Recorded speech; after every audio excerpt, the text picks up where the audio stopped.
Assalamualaikum warahmatullahi wabarakatuh. Baik, kita bertemu kembali dalam mata kuliah entrepreneur. Pada pertemuan yang keempat ini kita akan membahas tentang sikap dan perilaku entrepreneur sukses. Nah, sebelum kita melanjutkan perkuliahan kita, mari kita buka dulu dengan membaca doa agar Allah senantiasa memberikan kita keselamatan, kesehatan, keberkahan, dan ilmu yang bermanfaat. Al-Fatihah. Ya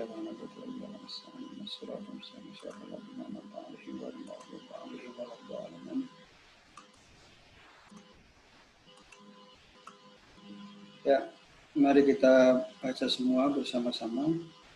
All our dream can come true if we have the courage to pursue them. Artinya apa? Bahwa semua mimpi itu dapat menjadi nyata jika kita mau mengejarnya.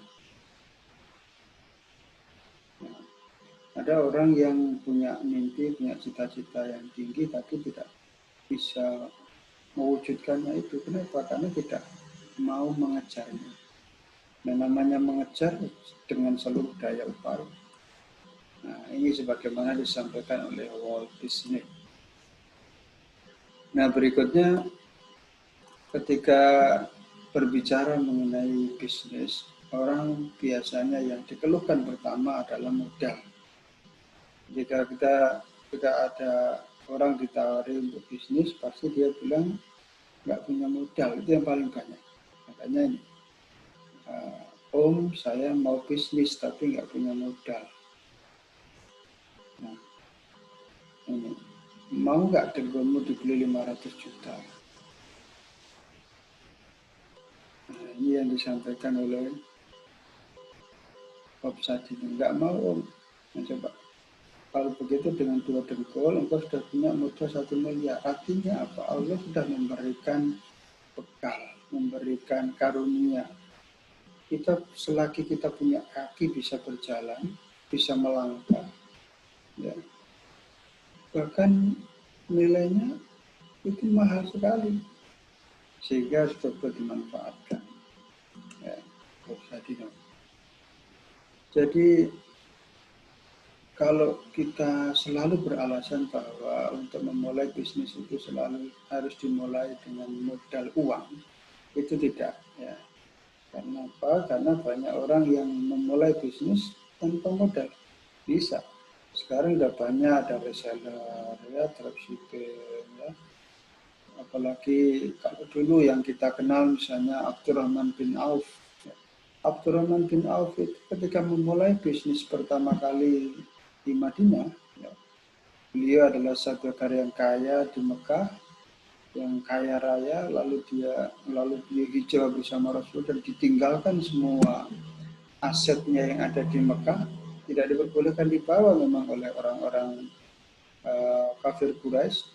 Boleh Abdurrahman bin Auf ikut hijrah, tapi semua hartanya harus ditinggalkan. Dan Abdurrahman bin Auf memilih itu.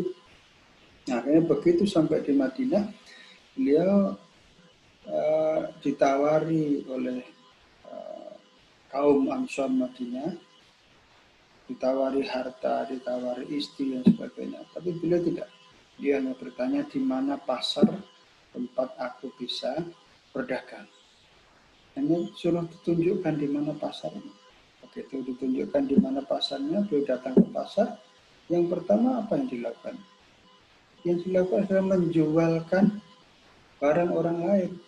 Jadi menjadi ya semacam marketing. Ya.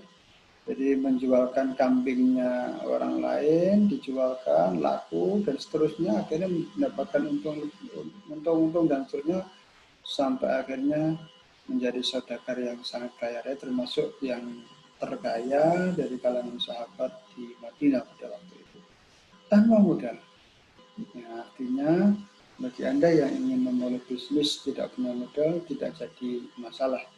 Hanya Anda harus menyesuaikan kira-kira bisnis yang apa yang bisa Anda mulai lebih dulu. Karena yang paling penting dari sebuah bisnis itu Anda mau memulai dulu. Untuk selanjutnya suksesnya di mana itu akan mengikuti. Sebagaimana Anda kenal banyak tokoh, ya, Bob Sadino sendiri misalnya dulu memulai awalnya dari mana? Ya dari jualan telur, ya, kemudian sampai besar, kemudian bisnis di sayur organik dan sebagainya dan seterusnya. Itu kita nggak akan tahu pada akhirnya sukses di mana, nggak akan tahu. Tapi yang penting kita tahu harus memulai. Karena dari memulai suatu bisnis itu kita akan mendapatkan satu pengalaman, satu ilmu yang tidak ada duanya, yang tidak mungkin diperoleh ketika orang itu tidak mau melakukannya sendiri. Ya. Selanjutnya modal menjadi entrepreneur sukses, ini sudah saya sampaikan juga di pertemuan sebelumnya, mengingatkan ya, kemampuan, ya, kita butuh skill, ternyata butuh IQ untuk bisa membaca peluang, berinovasi, mengelola usaha dan menjual. Itu butuh kemampuan. Ya, ternyata ya butuh diasah juga. Yang kedua keberanian. Ya. Untuk apa? Mengatasi ketakutan, mengendalikan risiko dan bertanggung jawab. Orang itu kalau takut, tidak punya keberanian, nggak akan memulai. Ya. Kalau terlalu takut, nggak bisa mengendalikan risiko juga bermasalah. Ya. Keberanian. Kemudian ketiga keteguhan hati, persisten, ulet ya, disiplin, pantang menyerah, determinasi, teguh. Ya. Keyakinannya itu tidak mudah goyah. Bisa dibayangkan kalau Anda mau memulai bisnis, dikit-dikit goyah. Bisa goyah karena kok ada peluang yang lebih bagus kayaknya. Akhirnya nggak memulai-mulai. Begitu tidak mulai-mulai ya akhirnya bisa-bisa kelewat momentum. Saatnya yang tepat itu lewat. Jadi akhirnya lama-lama jadi malas, jadi nggak mood lagi. Nah, itu power mind, positive thinking itu diperlukan. Kemudian yang keempat kreatif, ya, kreativitas. Nah ini selanjutnya karakteristik entrepreneur sukses itu bagaimana? Ya, menurut Bygrave itu ada 10D. Ya, biar mudah diingat 10D. Apa yang pertama? Dream. Seorang yang sukses itu pasti selalu memiliki keinginan di masa depan. Punya visi, ya, visioner, itu dream. Jadi kalau orang itu hidup punya impian, dia akan melangkah secara pasti menuju impiannya. Tapi kalau dia nggak punya visi, nggak punya impian, ya sebagaimana layangan yang putus terombang-ambing, terombang-ambing oleh angin. Kenapa? Karena tidak punya tujuan. Ya, kalau punya tujuan, punya dream, punya mimpi, dia akan terarahkan oleh mimpi itu. Ya, makanya ketika awal perkuliahan biasanya saya selalu tanya apa mimpi Anda, apa cita-cita Anda, karena itu akan menuntut. Bisa dibayangkan ketika Anda sudah semester 6, ya, sudah semester 7, tapi Anda tidak punya visi, tidak punya cita-cita ketika kuliah ini mau seperti apa, maka Anda hanya akan mengalir saja menjadi mahasiswa biasa. Ketika Anda punya cita-cita, misalnya Anda ingin menjadi seorang advokat, maka pada saat ini saya yakin Anda sudah mendekat dengan beberapa advokat. Anda mungkin sudah ikut magang secara non formal di kantornya, sudah beberapa kali diajak pertemuan-pertemuan terkait dengan advokat dan sebagainya. Itu kan punya dream. Kalau tidak punya dream ya nggak tahu mau ngapain, ya pasti hanya biasa-biasa saja. Ya. Paling ya kuliah di kampus, main, ya, dan seterusnya, di kos, itu aja. Yang pertama dream, yang kedua decisiveness, ya, yaitu tegas dan cepat dalam mengambil keputusan, tidak disiplin. Ya. Jadi tegas. Jadi kalau sudah mengambil keputusan, ya sudah diambil itu dan cepat. Karena seringkali seorang pebisnis, seorang pengusaha itu dituntut untuk cepat mengambil satu sikap, mengambil keputusan. Kalau tidak segera mengambil satu keputusan, maka resikonya adalah rugi. Atau resikonya adalah kehilangan momentum. Ya, bisa dibayangkan, misalnya dulu ya Gojek, ya. Gojek itu kalau tidak segera mengambil momentum waktu itu, ya maka sudah nggak bisa. Kenapa? Karena mungkin dikuasai oleh yang lain, dikuasai oleh Grab. Ya. Atau sekarang sebenarnya kalau semuanya kan sudah di online kan, ya. Belum itu sebetulnya advokat, dokter online sudah ada ya, Halodoc dan sebagainya. Belum kayaknya advokat, segera ambil misalnya advokat online, ya. Jadi Go Advokat.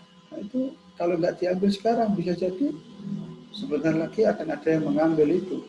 Itu maka harus mengambil keputusan yang cepat, itu juga tegas. Nah yang ketiga tools, yaitu segera menindaklanjuti atau action ya atas setiap keputusannya. Percuma kita mengambil keputusan yang cepat, tegas, tapi tidak action. Ya, sudah diputuskan. Oke, kita akan membuka bisnis, membuka cabang di sini, tapi nggak segera-segera. Ya, ya keburu momentumnya hilang, juga keburu semangatnya hilang, ya, keburu ya peluangnya diambil oleh yang lain dan sebagainya. Maka harus action. Keputusan diambil dengan cepat, tegas, dan actionnya juga segera. Nah, kemudian yang keempat, determination, kebulatan tekad. Nah, kalau sudah diputuskan, ya sudah dilakukan, tekadnya harus bulat. Kenapa? Karena kalau orang itu tekadnya tidak bulat, mudah diumbang-ambing. Nah, ada satu keterkaitan. Kalau tekadnya belum bulat, maka begitu ada gangguan, ya gangguan itu macam-macam, ya bisa dari luar, bisa dari dalam. Kalau ada gangguan sudah, itu pasti akan kendur semangatnya. Maka harus determination, harus kebulatan tekad.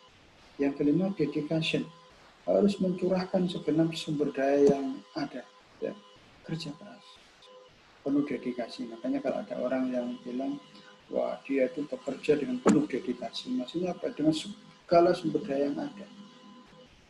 Jangan setengah-setengah, ya totalitas, dedikasi. Jadi kalau kita berbisnis, memulai bisnis, jangan setengah-setengah, harus betul-betul kita wujudkan sepenuh hati.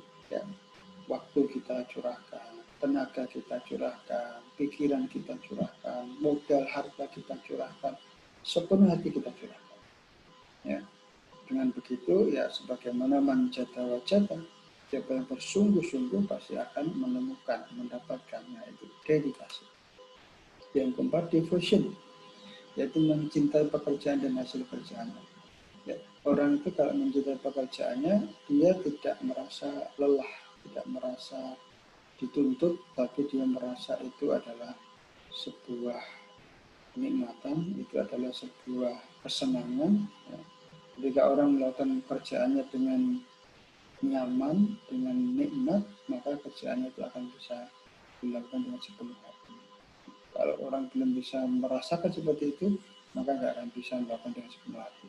Pasti akan berpikirnya, bahkan misalnya Anda bekerja, ya, bekerja itu pasti akan hitung-hitungan.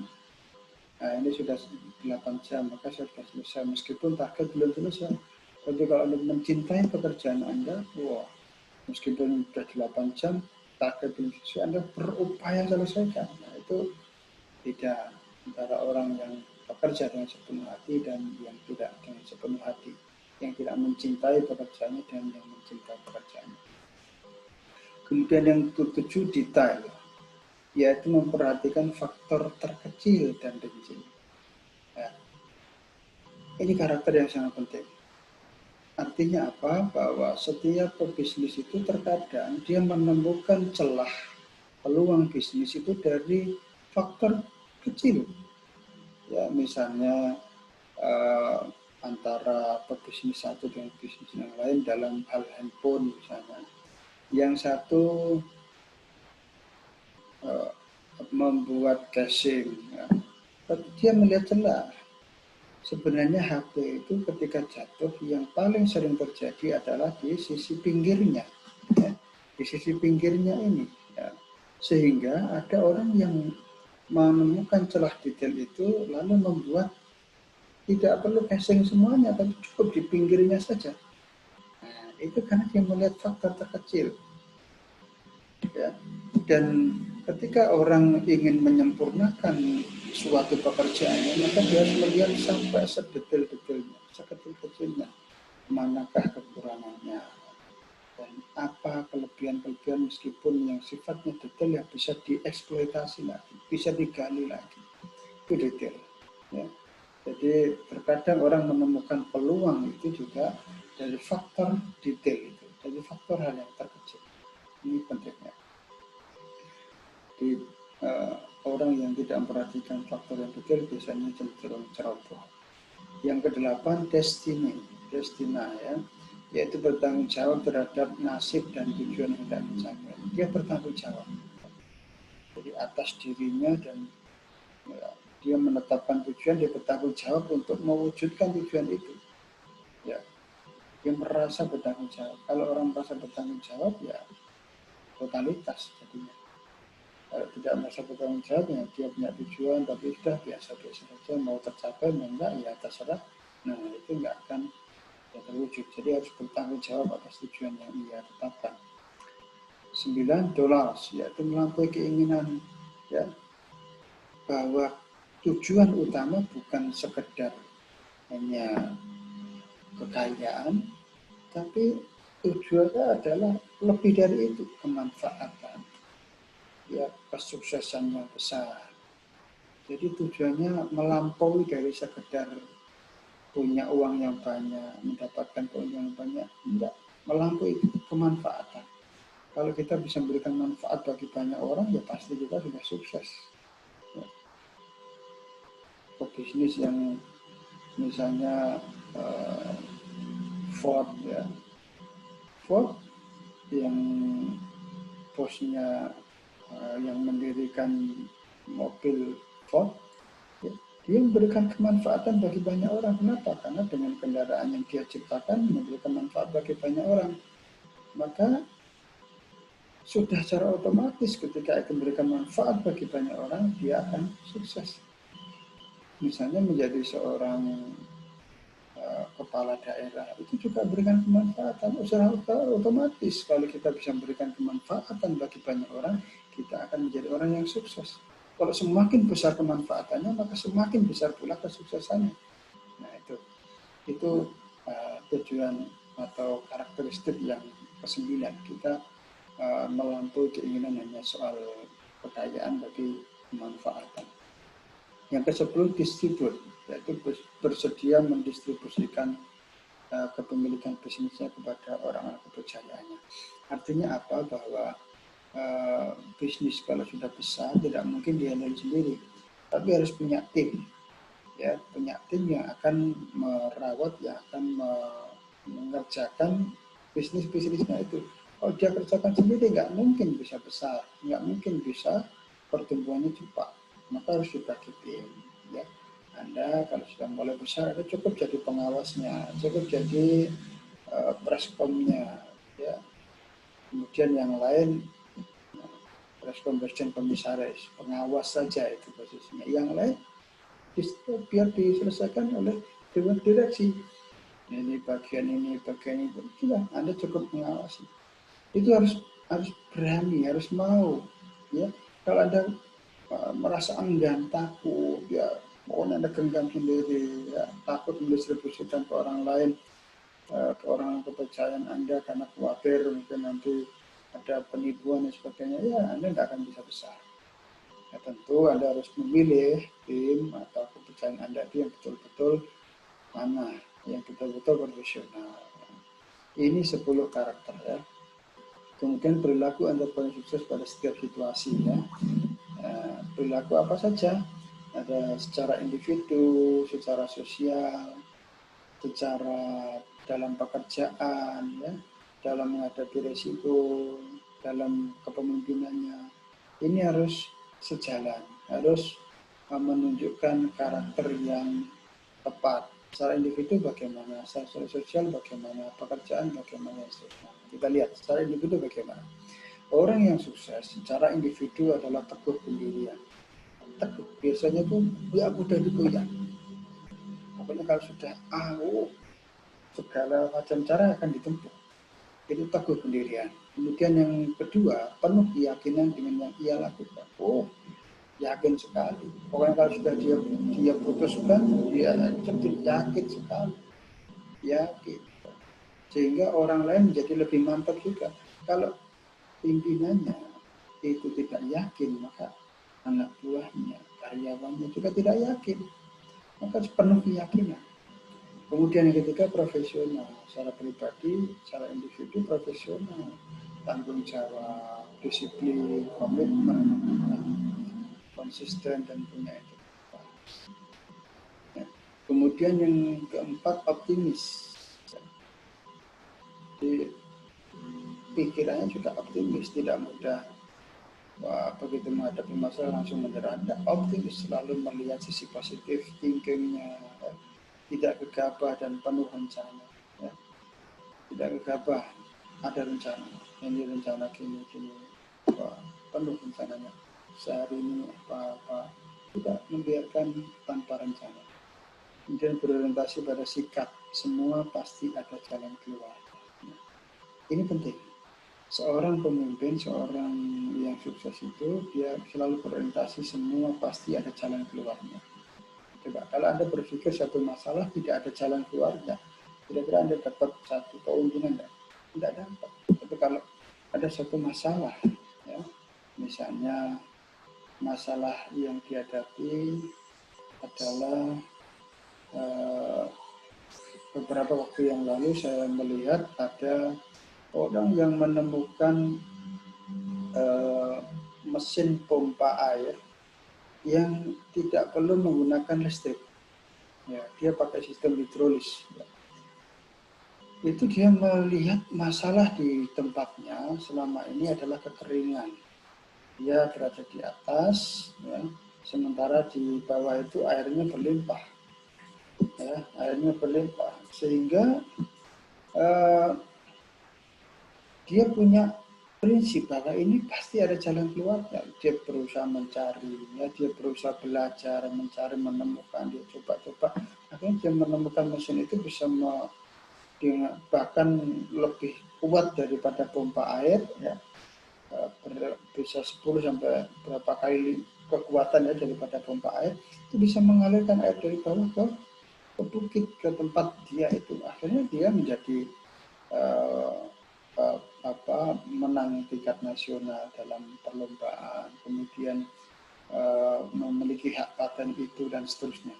Itu karena dia punya prinsip semua pasti ada jalan keluarnya. Dan banyak lagi Anda melihat betapa orang yang punya prinsip itu dia bisa menemukan solusi dan akhirnya menjadi sebuah keuntungan bagi dia.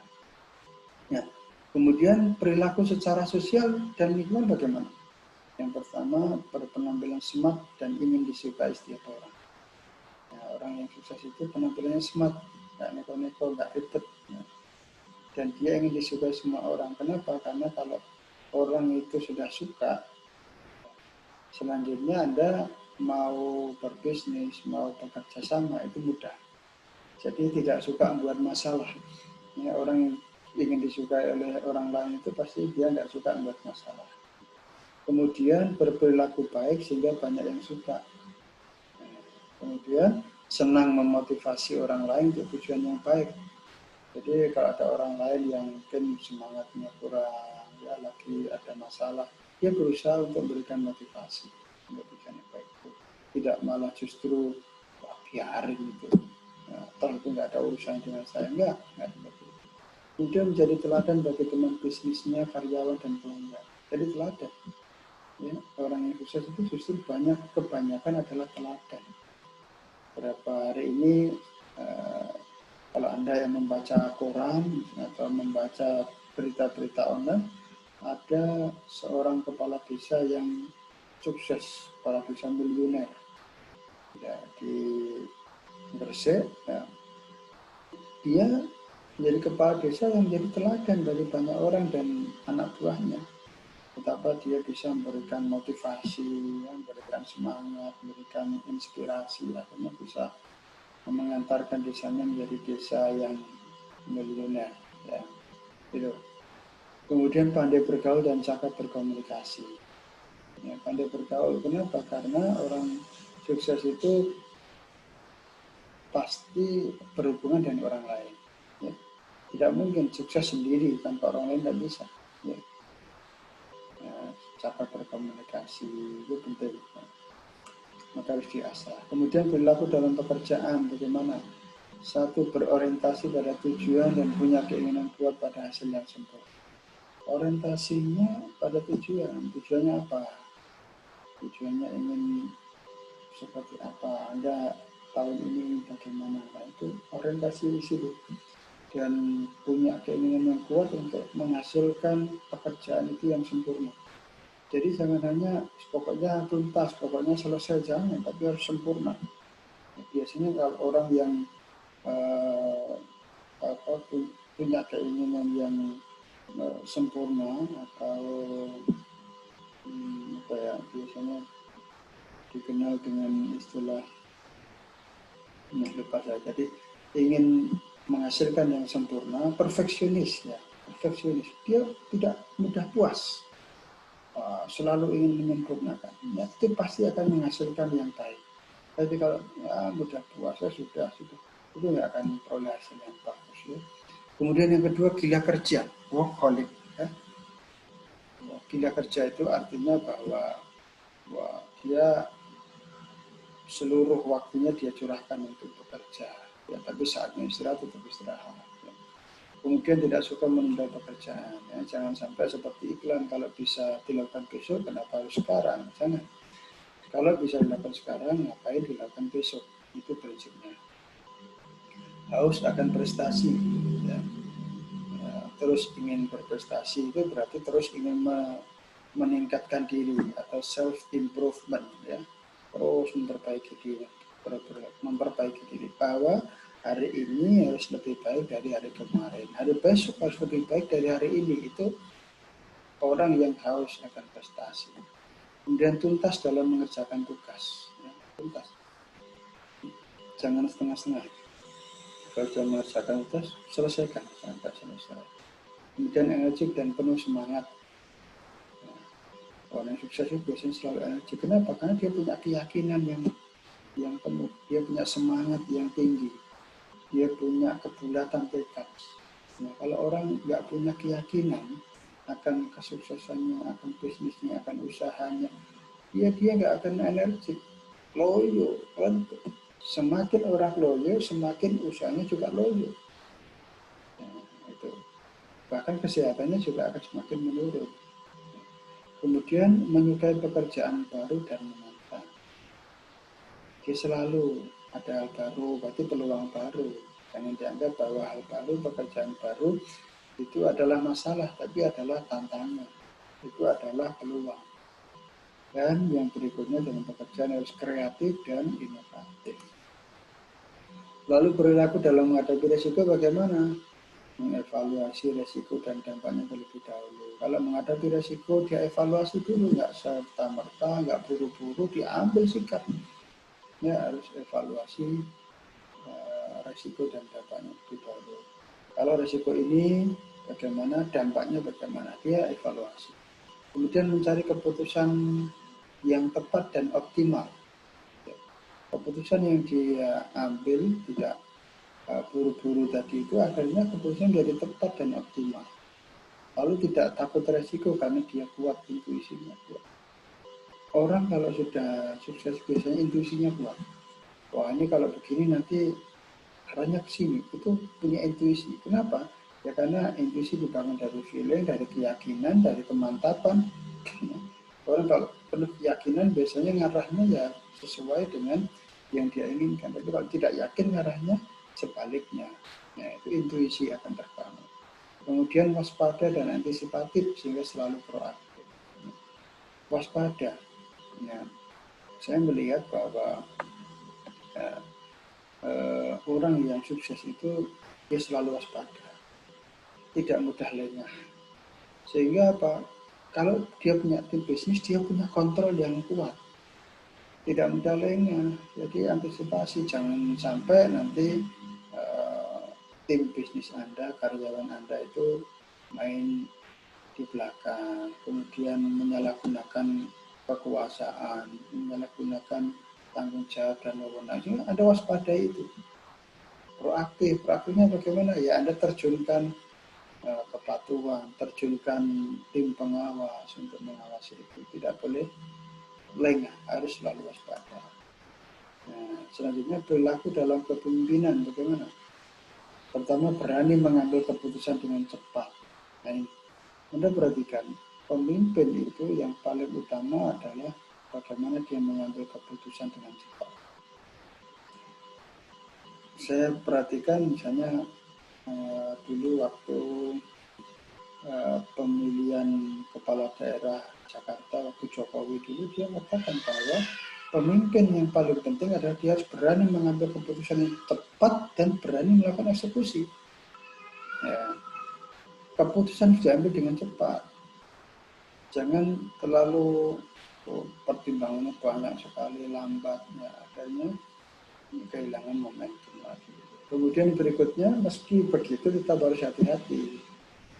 Hati-hati di sini adalah ketika dia mengambil satu keputusan, dia sudah punya pertimbangan, ya, sudah punya pertimbangan, tidak sekedar dia oke, ini lakukan, ini tidak seperti itu. Harus kalau ini apa kekuatannya, misalnya di SWOT, apa kekuatannya, apa kelemahannya, kemudian apa peluangnya dan apa tantangannya, ya, apa ancamannya.